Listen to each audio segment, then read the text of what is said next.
Kunal, why should people support us on Patreon? This has been keeping me up till 3 in the morning. This is a good conundrum. See, people can listen to this free also. I mean, sure. if you support us, then other people also get to listen to this craziness. Yeah. And the thing is, you see, like sometimes in life, you look at a thing and this is like, you say, this is so bad. My God, this is so bad. And how can I spread this? It's almost like a disease. And when you pay, the bottom line is that you don't suffer alone. No. You suffer with other listeners. You motivate demotivators. Yeah. So you encourage us To demotivate. to demotivate you. And who else is doing that in life? And why wouldn't you pay for such a service? Enough people are paying, you pay to give you love, to give you things. How many people are paying to tell you that it's all shit? And just that sense for the shitter things in life. The truly shitter things. Yeah. So we need your help and we need your support. Yeah. So please go to patreon.com/our last week and Party. Yeah, Patreon.com/our last week. that's the one. Hey, this is a podcast. No, wait. It's a comedy podcast. Well, we tried to make it a comedy podcast. And it's not meant to offend anyone. So don't get offended, okay? And wait, there's something else. Oh, yeah. Listener discretion is advised.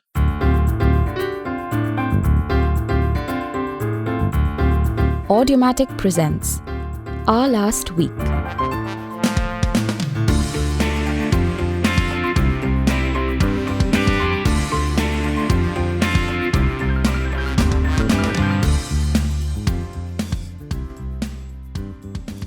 Hi, Kunaal.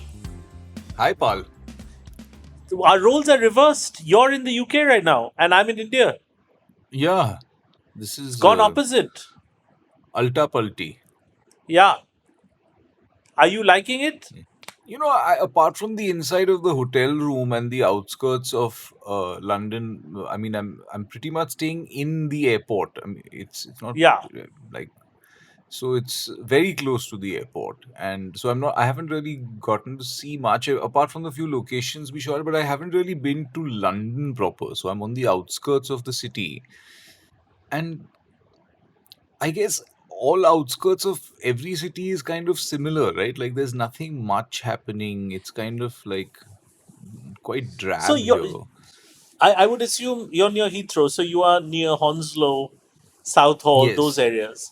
And maybe Well, you I can haven't help. even gone into those areas because I apparently those areas are they're alive and buzzing with a lot of Indians, and I haven't been there. But I'm under the plane as the plane lands.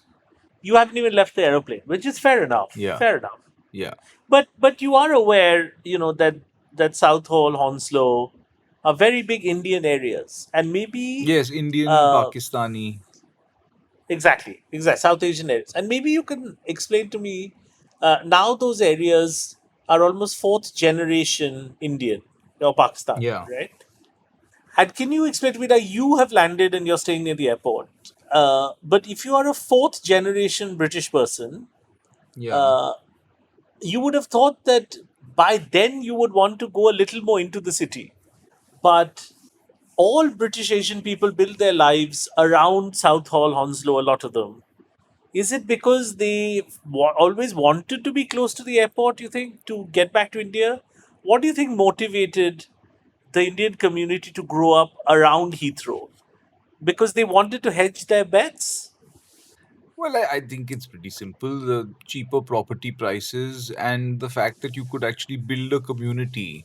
So, as people, because people, I mean, Indians like that sense of community and that sense of just knowing what's happening with all your neighbors and, getting cousins married and all of that. So, I guess that kind of just to keep everything within the community and build a sort of close knit. I guess that's why they, and of course, I think that if they're deported, then it's very easy to take the flight, or if there's like any legal issues, What- you can escape the yeah. country.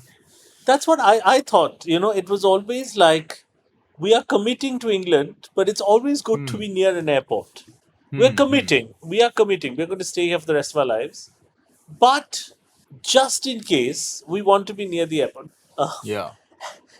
I guess true for America as well, because a lot of the Indian community in New York is in a place called Jamaica in Queens, which is not far from JFK, the airport. Right. And I think it is something to do with going back to the days of the New World, where, Hmm. let us say, when someone landed in the New World, they Hmm. were like, okay, we're going to make our lives right here on this beach. Hmm. I don't want to go too far into the country. Yeah. And I think maybe that's what it was in the age of Indian migration in the 1950s, where they Hmm. landed. They said, let's not go too far in, the Empire State Or, Building too far away. Let's see how close we can stay to JFK Airport. I mean, I guess it's like people living around a railway station, right? I mean, like you come out of the station and then like it's right there, like so anyone Yeah, lands from India, they don't need to take them deep into the city and all. They land, it's just outside the airport. Just land and we're just there. Like yes, baju mein hi hai. So it's very convenient also, because even in the Indian community, there's a lot of picking up people from the airport, dropping them to the yeah, airport. yeah, yeah. So it's so much easier, na? But do you think there's got to be one maverick? There has to be, because this is a podcast for mavericks Hmm. who ended up in Hounslow, or Hmm. Queens, looked around and said, no, hell with this. I haven't come all the way to Britain to live in India. I'm going deep, far deep, to where Hmm. there's none of you, where there are no Indians. There must have been that migrant also, right? Yeah, but unfortunately for them, when they went far and deep into London, all Yeah, they found were Arabs, yeah, Pakistanis, yeah, Bangladeshis, yeah, yeah, uh, Sri Lankans. yeah. Um, so that I think there's nowhere to run or hide in London, so to speak. So I guess But you'd have to go maybe, far and deep into the country. You'd have to go into, you have to go to uh, up to where the scotch is made and all in Scotland or Ireland or somewhere to really find, oh, you mean to meet to run away. English people? Yeah. It's just, Like I went to Alaska once, hmm, and I met a shopkeeper. He was from Surat in Gujarat, hmm, and I said, "What brought you to Alaska?" He said, "Everywhere you go in the United States, man, there are too many Indians, too many Indians." hmm, And he just wanted to be unique. So he must have yeah. landed, he must have been one of those guys who landed at JFK, and met the other Indians and said, hell with you. This is what I ran away from, you cheats and liars. And he went Yeah. deeper and he went to Chicago and he met other Indians and he said, hell with this. So he went even further to Denver, he met other Indians, went to the West Coast full of Indians. नहीं यार नहीं जम रहा है यार इधर. No, nahi, nahi. He's got to go deeper, deeper and deeper, Hmm. you know? Went really deep. Don't And think my anymore. last question, and because there are so many people of South Asian origin in the hotel you're in, have you been recognized?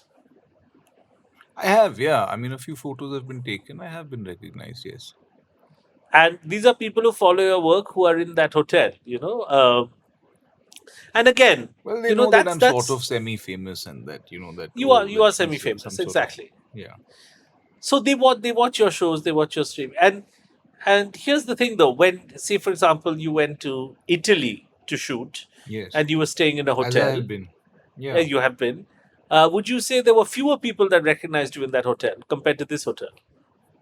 Yes, yes. Definitely fewer. Definitely Because fewer. I mean, you've done a lot of work in your life, but I don't know if you're a big name in Italian cinema. No, no. But I really did feel bad. I don't know if I've told you the story before, but Hmm. there was a Italian line producer there who had spent a few Hmm. years in India and he spoke fluent Hindi. I mean, his Hindi was better than mine. I think he learned in Banaras or somewhere. So and then he learned Punjabi as well. So he spoke Hindi and Punjabi and Italian and English.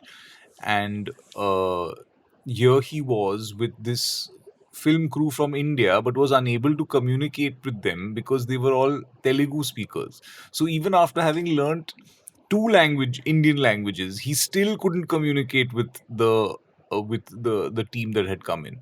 So he's like, what do I need to do to really get a handle on, because now a Tamil crew will come in next, and then there'll be a Malayalam crew, or there'll be a Bengali crew. And he's like, how many languages am I supposed to learn here to do work with Indians?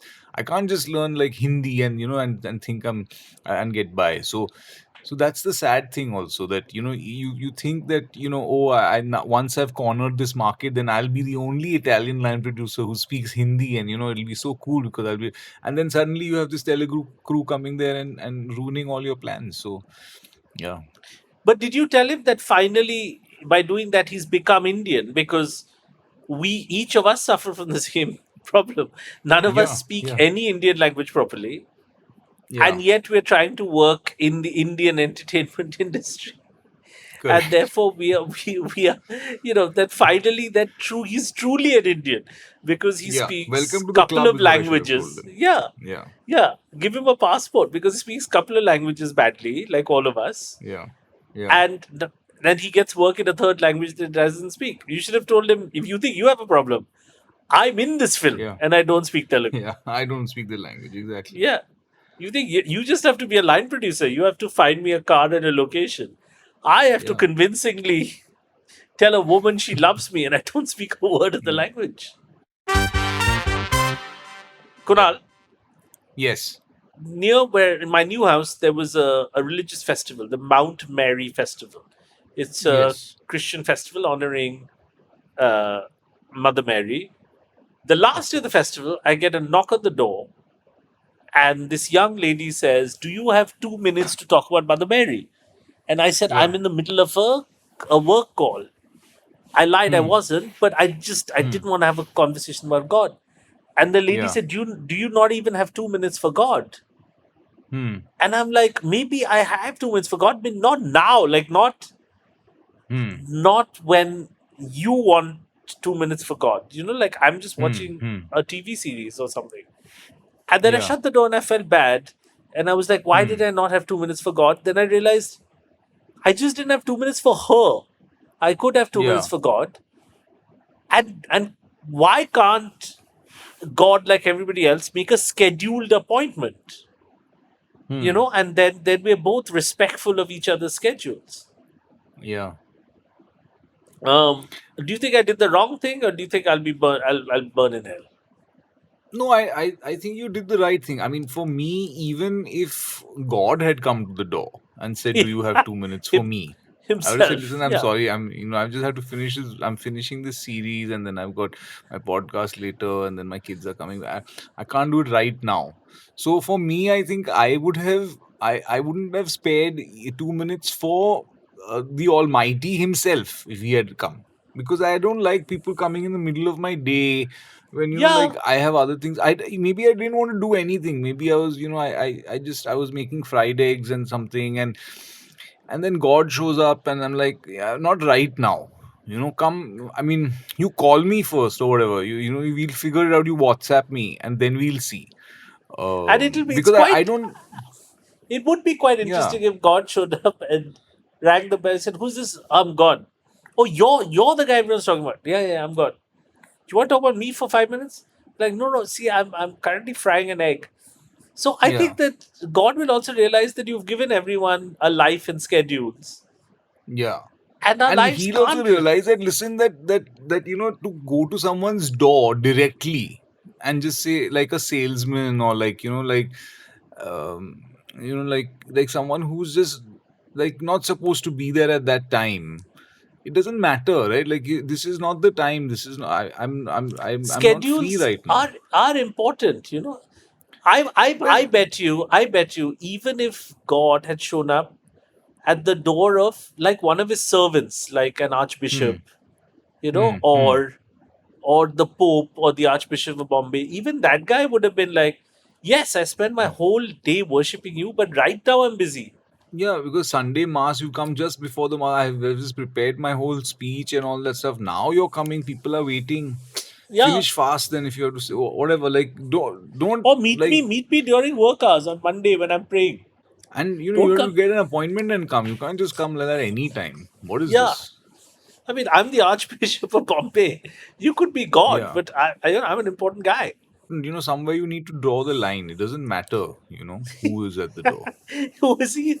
Even, yeah, we could be God, but you got shit to do, and you got shit to do. Yeah. Kunal, very odd Yes. situation happened to me and a little annoying. And when I told the story, you were also annoyed by this as well. I met a guy at a party and he looked at me and said, I know you from somewhere. He didn't mean like as a performer or he'd seen me on stage. He just said he knew me from somewhere, from some regular life thing. And I knew exactly where he knew me from. He knew me from an event we'd met at some years ago. And I told him, I know you from this event we met at some years ago. In fact, there was that little incident where that teacup spilt, and that's where you know me from. That's where we know each other from.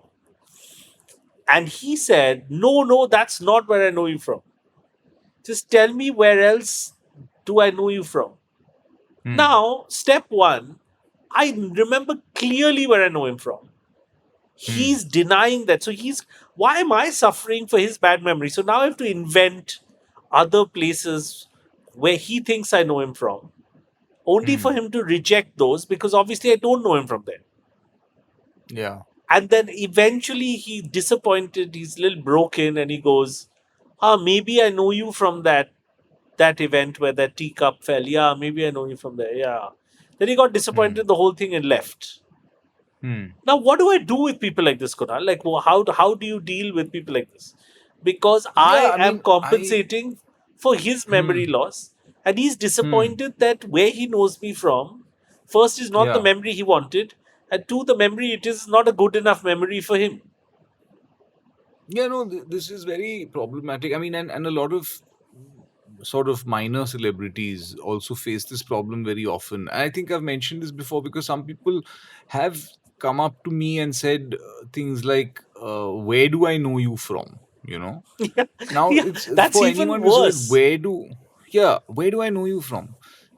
So I try to help them generally. I said, yeah, I act a little, so maybe you've seen me on stage or screen or TV or whatever.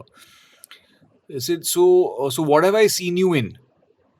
So I'm like, what do I know what you have seen? Like what is, like, how am I supposed to tell you? What do I know of your life? What your likes, dislikes? What like what is what filmography you have watched? Influences? I'm like, now, so you want me to start just naming things now randomly? Yeah. I'm like, that's your concern. What have you seen me in? Like, what do I know what you've seen in life? Yeah. So it's so I then I drop them. Then I drop them and I say, I don't know. I really don't know. I don't know. I can't help you. For that whole thing to work, you have to go back to then. Imagine if you pursue that, if you encourage them, you're like, okay, what have you seen? So what all have you seen? Yeah. And then you see, I've seen Jaane Bhi Do Yaro. No, I'm not in that. I've seen Sholay. No, I was not in Sholay. No. Jaws. No, Jaws, no, not in Jaws. Amar Akbar Anthony, no. Inception. No, I'm not in that. Keep going.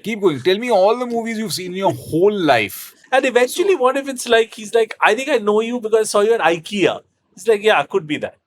Like he goes through his entire repertory and you realize he knows you from Nature's Basket because he was buying avocado next to you. So these are complete assholes. Then the other one I hate is when people come and they try and do that pull your leg one, which is that, where do you know me from? Where do you know me? Who am I? That's the worst. Who am I?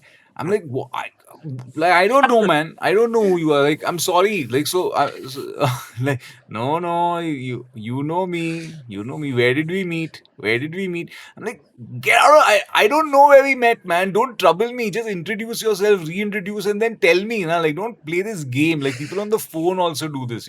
Hello. You know who this is? Like, no, I'm sorry. I don't know who this is. Okay, how have you been? I'm like, you don't know who this is, huh? You don't know this? I'm like, oh God, what am I, man? Just unwinnable. Just say who you are. Don't play these irritating games, man. The worst part of that is that now, even before you can find out their personality, you despise them. because they Yeah. have begun with a game of self-importance. Yeah. And Because they they want make one an up on you, like they want, like, see, you forgot me, nah, you forgot me. They want that one upmanship. It's yeah, literally yeah, that, listen, I have it on you that you forgot me. Now I'm going to, now you got to, now you got to do this for me, or now, array, you've forgotten me. What do you, like, you are a big person. It's very irritating. It's very, very yeah. irritating. And the thing is, they want to somehow prove, put you in the back foot, and Yes. then suddenly, if you did remember them also, and you're like, Yeah. no, no, I was just kidding. I know you. You're Sukumar. No, you're Sukumar. You're with Vodafone. I know you because we met at that screening. No, that we did that special screening for Vodafone, and he'd get Hmm. disappointed because he just wants to put you down. He Down, doesn't. down. He He wants doesn't to. want. He, at some level, he wants you not to remember, or she wants you not Yeah, to remember who they are, so that because they there's have no that fun array. for him. Years Yeah. ago, I don't know if I'll get into trouble for saying this. Years ago, I got a call in 2005 or 6 about some script from the actor Anil Kapoor, Hmm. and it said unknown number, Hmm. and I picked up the phone and he said, Anuvab, Anil here. Hmm. And then it struck me that he's assuming that he's the most important Anil that I've Hmm. heard from. Hmm. So surely it must be Anil Kapoor. But Anil is such a Hmm. common name. Yeah. How does he know that I'm not also getting a call from Anil Ambani, Correct. or, or any other famous Anil, Yeah. Uh, Kumble. Anil Kumble? How does, Anil Kumble is not calling me. So there's a presupposed hierarchy in his head Yeah. that if he just says Anil, a very common Indian name, he's still Yeah. sitting on top of that hierarchy, Yeah. and that's not fair to the other It's person, not fair. It's not fair. It's not fair. because how does he know how many Anils I'm playing with, Yeah. and how many No, it's not gradations of on. Anils? Correct.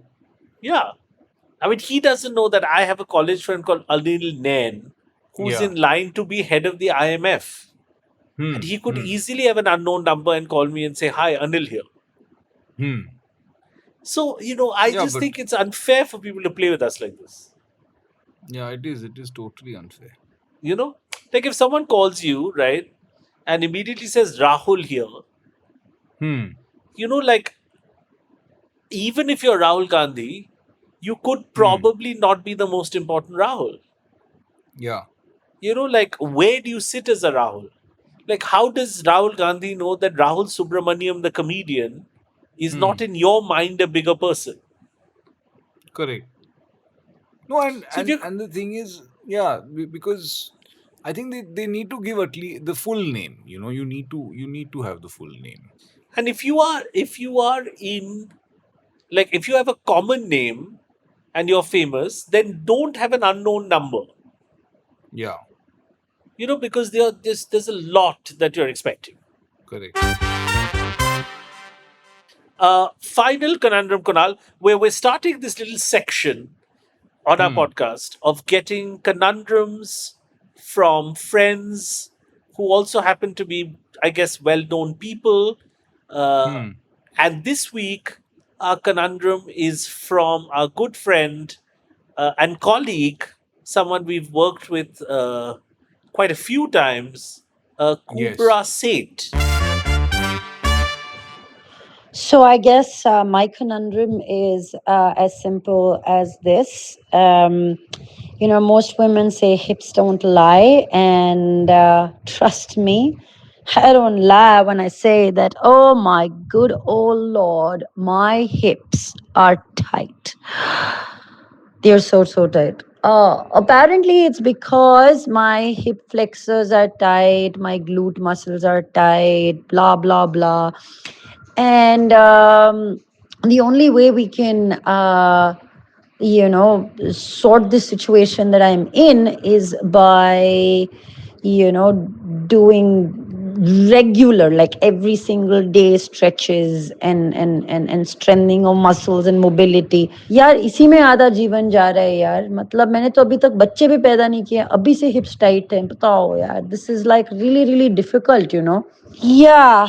So please tell me, how do I fix my tight hips? Via your incredibly wise and insightful and hilarious podcast. So that is her conundrum, Kunal. She has tight hips. I sometimes feel I have childbearing hips. I don't think so, though. You've seen my hips.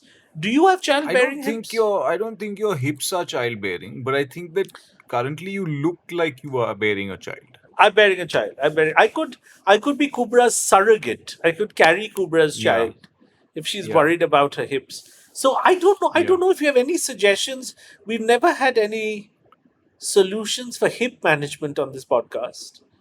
No. In fact, we have had very few people ask us anything to do with health and nutrition and stretching. Because they look at us and think these are not the guys that we want to come to for this. But I guess we don't have like a dietary advice kind of podcast either. We don't really have one of those. But I guess Kubra saying her whole life is going in these exercises because everything is very tight. And I would say spend your life doing other things. You've written a book, Kubra. You're in some fantastic shows. And people remember you for that. I don't know if there'll be a world where people will say, we won't watch her shows or read her books because her hips are very tight and Anuvab Paul is bearing her child. We will continue to love her as an artist regardless of the size of her hips. So maybe you want to spend your time. I agree. Yeah. I mean, I guess you could do other things and focus. But the thing is that, I just think that as we get older, we're aging now. And just physically, I think, the other day I was leaning against a car. I was just leaning, and I had my arm was on the sort of the hood of the car, the top above the window. And then I got a huge, like a bruise on my arm. I was just leaning on the car. And my arm is bruised and it was paining. And like, sometimes you bend down to pick up something and you get this shooting pain in your back or your knees. I have this pain in my tailbone, which hasn't left me for 2 years since I fell while skiing. So I don't know if I told you this. I tried to pick up a suitcase the other day. Yeah. And I bent down to pick up the suitcase, and then I kind of remained in that position because I was afraid of what would happen once I lift the suitcase. Like I just was worried that my spine would break. So I kind of remained in that contorted position, thinking this was not a smart move to bend down and pick up a really heavy suitcase. It was not the wisest move. But then your body sort of tells you that. Like, you bend down to do what? No. You're 47. No. So there comes a time where I think you think you can do it. You give yourself a bit of a push. Like when you went skiing in Kashmir, you're like, I can do this. I'm in my early 40s, I can do this. And then your tailbone sent a different message saying, this is not why Article 370 was abolished. Yeah.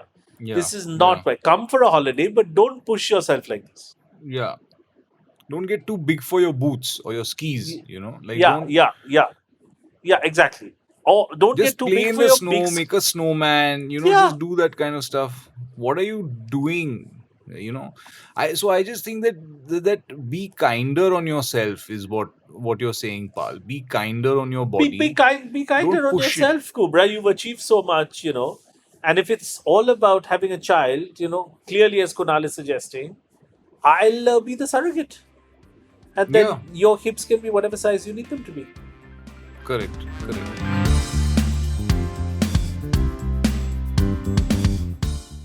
This has been our last week. It has. Yeah. Thank you, listeners. We keep getting lovely notes and messages from you. And it really keeps us going. And it honestly keeps us going because you think we have exciting lives, but I am sitting in a under a very dim light in Calcutta, and Kunaal is in a dismal hotel room in Hounslow. So it's really our Patreon and our listeners who have far more exciting lives, and their conundrums are really what sort of allows me from not having to just stare at a light bulb. What do you think, Kunaal? Yeah, no, I mean, I think it's we've been receiving some very heartwarming messages, and it's really nice to know that people do listen. So Yeah, so on thank you. that rare note of emotion, please write to us at ourlastweek at audiomatic.in. We're on Patreon, Yes. patreon.com/ourlastweek, and That's where we are. that's where we are. And we love you. And if you have any suggestions of what Kunaal should be eating in the UK or places he should be visiting, he would be happy to hear from you. Would you be happy to hear from them? I would. I do need a lot of recommendations, so please do send in your stuff. I'm here for a bit. Please tell him about things to do in the UK at our last week at audiomatic.in. And very, very soon as next week, we will be announcing our live show. Our first Yes. one will be in Mumbai, and we will be announcing it here. Where else on the podcast? It's better than going house to house. And so listen for saying that. it now is not announcing. I mean, so the No, fact we're that you said it is not announcing the announcement. that we You're will be announcing. Yeah. that you will be announcing. Okay. So Yeah. this is not the announcement. This is No. The pre-announcement to an announcement, which will then be an Oh. announcement. Yeah. Okay. Yeah. Inception Nice. of invitations. Okay. Yes. Okay. Bye. Bye.